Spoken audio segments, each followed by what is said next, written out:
У 2012 годзе на тэрыторыі Беларусі з'явіўся яшчэ адзін горад, які згодна з планамі мусіў стаць не толькі атамнай сталіцай краіны, але і новым словам у гарадскім планаванні. Астравец, як атамны праект, існуе больш за 14 гадоў, і самы час падвесці пэўныя вынікі.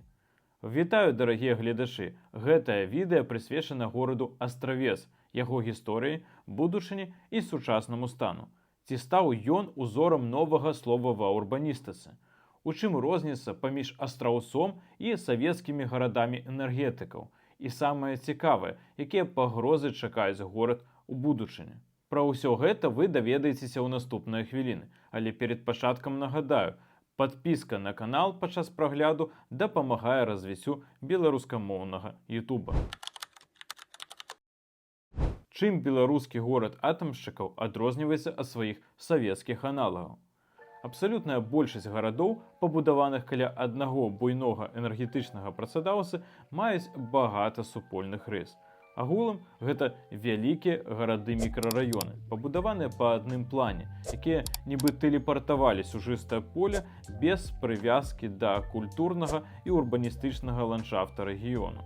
Па факту і Прыпяць, і Славуціш, Энергадар, Светлагорск у пачатковых праектах, горад Украінка і іншыя падобныя праекты былі жыццёва-гаспадарчымі блокамі пры электрастанцыях. Хто бываў у савецкіх монагарадах, разумее, пра што я кажу. Іншая справа – лёс Астраўца. Атамную электрастанцыю запраектавалі каля кампактнага і прыгожага 500-гадовага еўрапейскага мястэчка з царквой, возерам і кампактна пабудаванымі сядзібамі. Тут ва ўмовах ужо незалежнай Беларусі не пабудуеш новы горад-мікрараён паверх старага. План меў на мэце не толькі пашырыць магчымасці Астраўца ў колькасці жыхароў, але і ўпісаць новы маштаб у канцэпцыю мястэчка, якое больш нагадвала Спрынгфілд Сімпсанаў, а не велічэзную Прыпяць. Новая канцэпцыя мала паяднаць старае з новым, а яшчэ прасунуць ідэю так званай сацыяльна арыентаванай дзяржавы, з якой тады жылі дзяржаўныя ідэолагі. Які ж план абралі беларускія горадабудаўнікі? Спойлер, ён быў настолькі амбітным, што нават зараз, праз 14 гадоў, мы бачым толькі яго малую частку. У 2010 годзе беларускі навукова-даследчы інстытут горадабудаўніцтва запраектаваў паэтапны план стварэння Астраўца. Чакаеце ад мяне жорсткай крытыкі? А вось і не. На мою суб'ектыўную думку, праект круты. Тут і адаптацыя панельнага жытла ў квартальную забудову, і выразна адасобленыя пешаходныя ды аўтамабільныя сувязі. План прапаноўваў новы гарадскі цэнтр з 10-хвіліннай даступнасцю да ўсіх вуліц, экалагічныя калідоры і паўкола, якое мала лагічна аб'яднаць старае мястэчка з новымі кварталамі. Па сутнасці, усё ў гэтым праекце правакуе пешаходны рух. Пры гэтым архітэктары не чапалі гістарычную частку. Над касцёламі утульнымі хатамі не павінны былі навісаць шматпавярховікі. У цэнтры ўсяго гэтага мала паўстаць сучасная плошча з гандлёвымі, офіснымі і гатэльнымі будынкамі. Мы мелі атрымаць першы горад, цалкам спраектаваны ў незалежнай краіне. Горад, які нарэшце адыходзіць ад савецкіх квадратаў з іх разарванымі сувязямі і пусткамі. Але ў рэчаіснасці большая частка тэрыторыі новага Астраўца застаецца пустыром. Сацыяльна арыентаваны горад-сад проста не адбыўся. На спадарожнікавых здымках можам назіраць рэшткі гэтага плану. Чаму амбітная мара разбілася аб рэчаіснасць? Давайце шукаць адказы, а пакуль я распавяду альтэрнатыўную гісторыю беларускага горада-атамшчыкаў. А ці ведалі вы, што беларуская АЭС мала знаходзіцца ў зусім іншых рэгіёнах? Планы на яе існавалі яшчэ ў мінулым стагоддзі, а лагістыка тады выглядала інакш.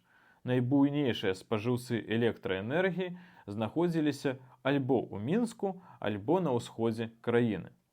Ланцужок прамысловых гарадоў уздоўж магістралі М8 заўсёды патрабаваў вялікіх энергетычных інвестыцый.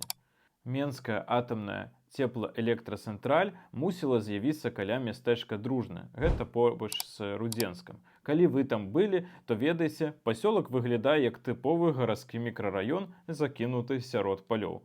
Пад атамны праект рыхтавалі ўсю інфраструктуру, але здарыўся Чарнобыль, і Дружны так і не стаў горадам атамшчыкаў. Калі пра ідэю АЭС згадалі ўжо ў незалежнай краіне, логіка падказвала, будаваць трэба было альбо паміж Магілёвам і Оршай, альбо паміж Магілёвам і Гомелем. Але Шклоўскі і Быхаўскі раёны адкінулі амаль адразу. Цікава чаму. Было прынята рашэнне будаваць станцыю ў памежнай зоне з імавернымі супернікамі ўсходняга суседа, які і каардынаваў будаўніцтва. Супадзенне не думаю. Пішыце сваё стаўленне да мірнага атама ў каментарах. Мая думка, як жыхара Палесся, да самой тэхналогіі хутчэй станоўчая. У наш час гэта ці не адзіны тып генерацыі, які баяцца знішчыць нават падчас вайны. Але вялікае пытанне, хто і дзе будуе такі стратэгічны аб'ект. Але вернемся да гісторыі Астраўца. Чаму амбітны колава-радыяльны горад так і не збудаваны нават на 30%? Тут сышліся некалькі фактараў, і адзін з асноўных занадта аптымістычныя прагнозы ўладаў. У 2010 годзе, калі ствараўся генплан, эканоміка краіны расла і планавалася, што Астравец стане не проста спальняй для атамшчыкаў, а паўнавартасным рэгіянальным цэнтрам. Разлік быў на 4 рэактара АЭС, дзесяткі тысяч працаўнікоў і каласальны транзітны патэнцыял на мяжы з еўразвязам. Але падзеі 2014 года не толькі спынілі эканамічны рост, але і канчаткова зруйнавалі давер суседзяў. Гандаль у памежжы паступова змяніўся вайсковай актыўнасцю, а БелАЭС пачалі ўспрымаць як пагрозу. У выніку пабудавалі толькі 2 рэактары з 4 запланаваных. У мэтах эканоміі жылыя масівы пачалі утыкаць у межы старога Астраўца. У кароткатэрміновай перспектыве гэта было танней, але гэта цалкам разбурыла логіку новага горада. Так, Астравец атрымаў шмат новага жылля і інфраструктуры, але ад пачатковага амбітнага плану рэалізавана крытычна мала. Як думаеце, якая будучыня чакае Астравец? Пішыце вашы каментары, а я пакуль распавяду пра галоўныя пагрозы, якія навіслі над горадам. Мы жывем у такія часы, калі складана нешта упэўнена прагназаваць. Але гісторыя ўжо не раз даказвала ўразлівасць гарадоў, пабудаваных вакол аднаго прадпрыемства.